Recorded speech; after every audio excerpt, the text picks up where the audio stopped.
Subject Hindi, chapter number 6, पार नज़र के। वह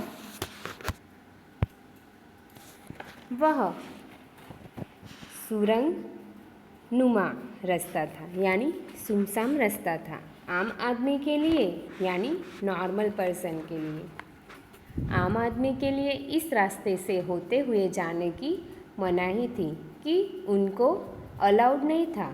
लेकिन छोटू ने एक दिन अपने पापा का सिक्योरिटी पास लिया और जा पहुंचा। जैसे एटीएम में स्वैप करते हैं, वैसे सिक्योरिटी गार्ड के लिए भी वो क्रेडिट कार्ड जैसा पास रहता है, जिसे स्वैप करके आप उस जगह पे जा सकते हो। सुरंग में फिर क्या हुआ? छोटू कितनी बार कहा है तुमसे कि उस तरफ मत जाया करो, कि वहाँ पे जाने की परमिशन नहीं है। तुम्हें मैं कितनी बार बोलूँ? फिर पापा क्यों जाते हैं उस तरफ रोज़ रोज़? पापा यानी डैडी। तो फिर आप क्यों जाते हो वहाँ पे रोज़ रोज़? छोटे बच्चों को बहुत सी बातें चुभती है और उसके सवाल भी वो बहुत बार पूछते रहते हैं। पापा को काम पर जाना होता है, इसीलिए रोज़ाना यही वार्तालाप हुआ करता था। छोटू की माँ और छोटू के बीच उस तरफ एक सुरंगनुमा रास्ता था और छोटू के पापा इसी सुरंग से होते हुए काम पर जाया करते थे। आम आदमी के लिए इस रास्ते से जाने की नेक्स्ट पेज की मनाही थी। चंद चुनिंदा लोग ही इस सुरंगनुमा रास्ते का इस्तेमाल कर सकते थे, कि सिलेक्टेड पर्सन को ही वहाँ से जाने के लिए परमिशन थी। छोटू के पापा इन्हीं चुनिंदा लोगों में से एक थे, कि जो छोटू के पापा थे वो सिलेक्टेड पर्सन में से एक थे। आज छुट्टी थी, यानी हॉलीडे, और छोटू के पापा घर ही पर आराम फरमा रहे थे, यानी रेस्ट कर रहे थे। नज़र बचाकर चोरी छुपे छोटू ने पापा का सिक्योरिटी पास हटिया ही लिया और चल दिया सुरंग की ओर तरफ। जैसे हमें कुछ चाहिए होता है तो हमें भी चोरी छुपे मम्मी से छुप छुप के वो चीज़ें ले लेते। बाद में मम्मी को पता चलता है कि ये तो उसने ले लिया था, और चॉकलेट भी चुरा चुरा के खाते होंगे, है ना। वैसे ठीक छोटू ने भी सिक्योरिटी पास चुरा लिया।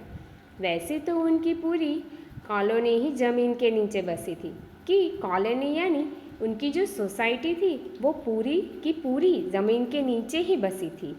जैसे खरगोश लोग नीचे रहते थे, वैसे वह जो सुरंगनामा था, रास्ता अंदर दिए जल रहे थे और प्रवेश करने से पहले एक बंद दरवाजे का सामना करना पड़ता था। दरवाजे में एक खांचा बना हुआ था। छोटू ने खांचे में कार्ड डाला। जैसे एटीएम में कार्ड स्वैप करते हैं, वैसे छोटू ने कार्ड स्वैप किया। तुरंत दरवाज़ा खुल गया। Door is open. छोटू ने सुरंग में प्रवेश किया। अंदर वाले खांचे में सिक्योरिटी पास आ पहुंचा था, उससे उठा लिया। कार्ड उठाते ही दरवाज़ा बंद हुआ, कि कार्ड उठाते ही दरवाज़ा क्लोज हो गया। छोटू ने चारों तरफ नज़र दौड़ाई, कि वह पूरी तरफ इधर उधर देखने लगा। सुरंगनुमा वह रास्ता ऊपर की तरफ जाता था, कि वह ज़मीन से लेकर ऊपर तक वह सुरंग थी, यानी ज़मीन के ऊपर का सफ़र कर आने का मौका मिल गया था। कि वैसे तो वो लोग नीचे ही रहते थे, फिर उसको ऊपर जाने का मौका मिल गया था। मगर कहाँ मौका हाथ लगते ही फिसल गया। सुरंग में जगह जगह लगाए निरीक्षक यंत्रों की जानकारी छोटू को नहीं थी, मगर छोटू के प्रवेश करते ही पहले निरीक्षक यंत्र में संदेहास्पद, यानी कुछ गलत है, ऐसी स्थिति दर्शाने वाली हरकत हुई। इतने छोटे कद का व्यक्ति सुरंग में कैसे आया? कि ये तो बहुत छोटा है, तो फिर ये सुरंग में से कैसे आया? दूसरे निरीक्षक यंत्र ने तुरंत छोटू की तस्वीर खींच ली, कि कैप्चर कर ली, फ़ोटो खींच ली, जैसे आप खींचते हो वैसे, किसी एक नियंत्रण केंद्र में इस तस्वीर की जांच की गई और खतरे की सूचना दी गई कि उसकी फ़ोटो खींच के भेज दी गई और नियंत्रण केंद्र की जो सब तकीदारी रखते हैं वैसा दल की जांच की और खतरा है ऐसी सूचना सब जगह फैला दी गई।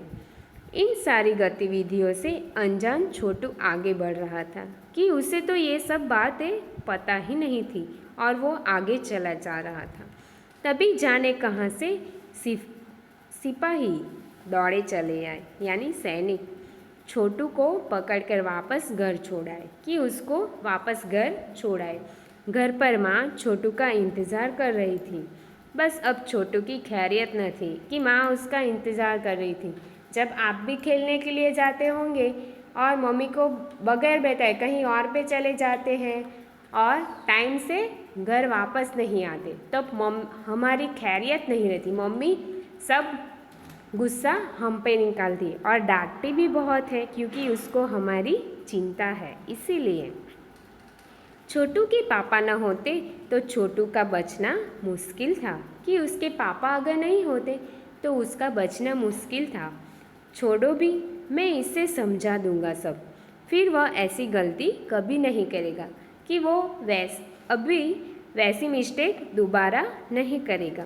पापा ने छोटू को बचा लिया। बोले, छोटू मैं जहाँ काम करता हूँ ना वह क्षेत्र ज़मीन से ऊपर है। आम आदमी वहाँ नहीं जा सकता कि नॉर्मल पर्सन वहाँ पे नहीं जा सकता क्योंकि वहाँ के माहौल में जी ही नहीं सकता। तो फिर आप कैसे जाते हैं वहाँ तो फिर आप क्यों जाते हो वहाँ पे? छोटू का सवाल लाजमी था। मैं वहाँ एक ख़ास किस्म का स्पेस सूट पहन कर जाता हूँ। जैसे स्पेस में जाते हैं वैसे इस स्पेस सूट में मुझे ऑक्सीजन मिलता है कि जब यंत्रिक की यात्रा करते हैं तब ऑक्सीजन मिलता है। अभी भी जैसे कोरोना चल रहा है तो जो बीमार लोग हैं उनको ऑक्सीजन की बहुत मात्रा में ज़रूरत है, वैसे उनको भी ऑक्सीजन की ज़रूरत है जिससे मैं सांस ले सकता हूँ कि जिससे मैं श्वासोच्छ्वास की क्रिया कर सकता हूँ। इसी स्पेस सूट की वजह से और बाहर भी जा सकता हूँ। Next page. कि ठंड से मैं अपने आप को बचा सकता हूँ और ठंड से भी मैं अपने आप को बचा सकता हूँ। खास किस्म के जूतों की वजह से ज़मीन के ऊपर मेरा चलना मुमकिन होता है। ज़मीन के ऊपर चलने फिरने के लिए हमें एक विशेष प्रकार का प्रशिक्षण दिया जाता है, यानी ट्रेनिंग दी जाती है। छोटू सुन रहा था कि पापा आगे बताने लगे, एक समय था जब अपने मंगल ग्रह पर सभी लोग ज़मीन के ऊपर ही रहते थे, बगैर किसी तरह के यंत्रों की मदद के, बगैर किसी खास किस्म की पोशाक के। हमारे पुरखे ज़मीन के ऊपर रहा करते थे। जो हमारी पुरानी पीढ़ी थी वह उन पे रहा करती थी, लेकिन धीरे धीरे वातावरण में परिवर्तन आने लगा। परिवर्तन यानी चेंजेस आने लगे। कई तरह के जीव धरती पर रहा करते थे, एक के बाद एक सब मरने लगे। इस परिवर्तन की जड़ में था सूरज में हुआ परिवर्तन। सूरज से हमें रोशनी मिलती थी कि सूरज के जो रोशनी थी उससे सब खाना पीना होता था, उष्णता मिलती थी। उन्हीं तत्वों से जीवों का पोषण होता है। सूरज में परिवर्तन होते ही यहाँ का प्राकृतिक संतुलन बिगड़ गया। प्रकृति के बदले हुए रूप का सामना करने में यहाँ के पशु पक्षी पेड़ पौधे अन्य जीव अक्षम साबित हुए। केवल हमारे पूर्वजों ने इस स्थिति का सामना किया कि सब मर गए, लेकिन हमारे पूर्वजों ने उसका सामना किया अपने तकनीकी ज्ञान के आधार पर।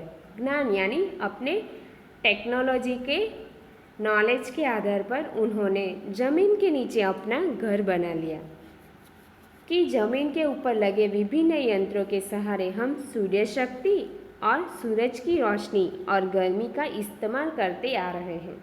इन्हीं यंत्रों के सहारे हम यहाँ ज़मीन के नीचे जी रहे हैं।